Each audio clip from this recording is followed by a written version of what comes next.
Monique Bradley, and these are my audience members.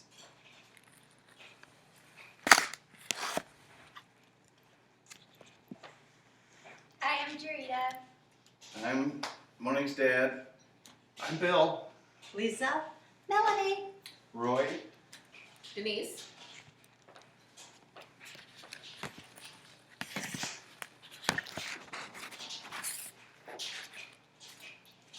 Why did the tofu cross the road? Wow. To prove he wasn't chicken.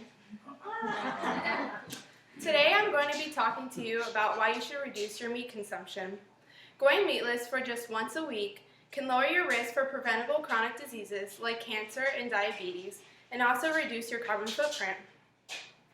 I've been a vegetarian for 11 years now, and I've also did research on meat consumption for this speech.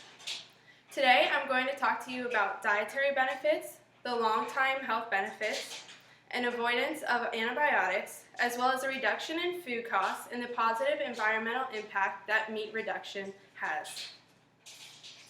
So first, I want to talk about the dietary benefits. According to Compassion and Rural Farming Trust, an inappropriate diet is increasingly accepted as a cause of ill health and disease.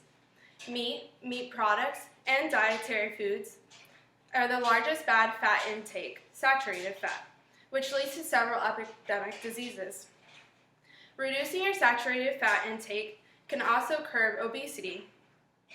People who have a plant-based diet also have a lower body weight and body mass index.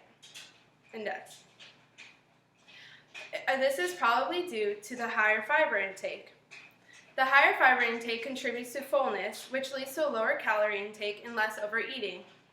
Clearly, this improves the nutritional quality of your diet. Not only are there dietary benefits of cutting back on meat consumption, there are also long-term health benefits.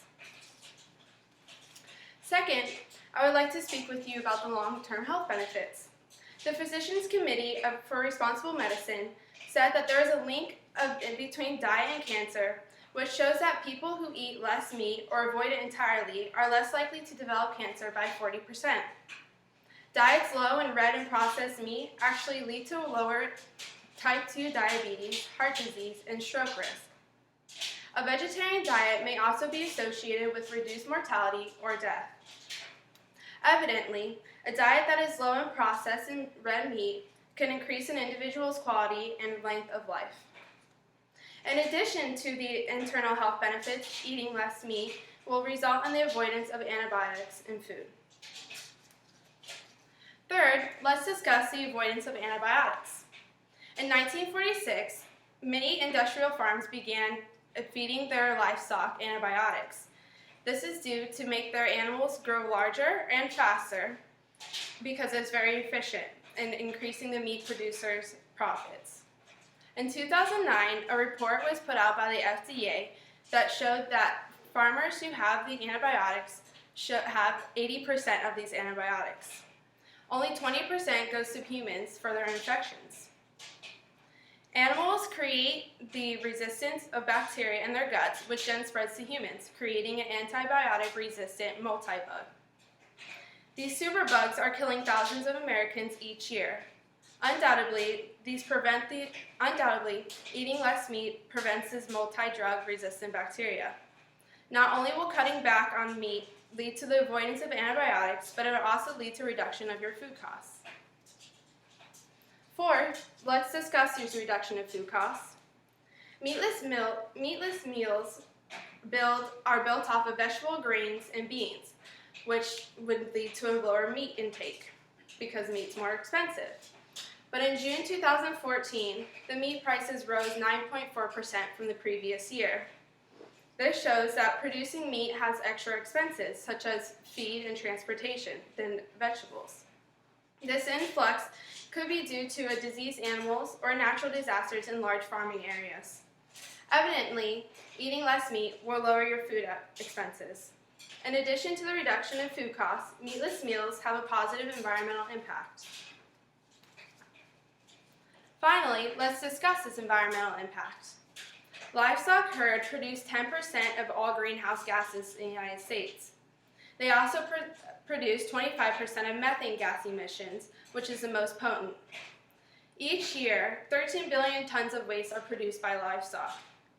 The meat industry uses so much energy to produce grain for livestock that if we took this grain to feed people, it could feed over 840 million people.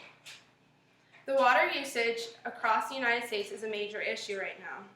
So if everyone followed a vegetarian diet, this would reduce the water usage by 58% per person. To produce 1 pound of beef, it costs 1,850 gallons of water, whereas 1 pound of vegetables is only 39 gallons of water. This proves that this would reduce our water usage if people follow the plant-based diet. Unquestionably, decreasing your meat consumption can have a positive impact on the environment and our planet. Today, I have discussed the dietary benefits, the long-term health benefits, and avoidance of antibiotics, as well as a reduction of food costs and the positive environmental impact of reducing meat consumption. So I encourage you to eat less meat and go for a meatless day once a week for the next month. You may not resort to the tofu that had to prove itself that it's not chicken, but you will find yourself bettering the environment and feeling healthier. Yeah, that's good.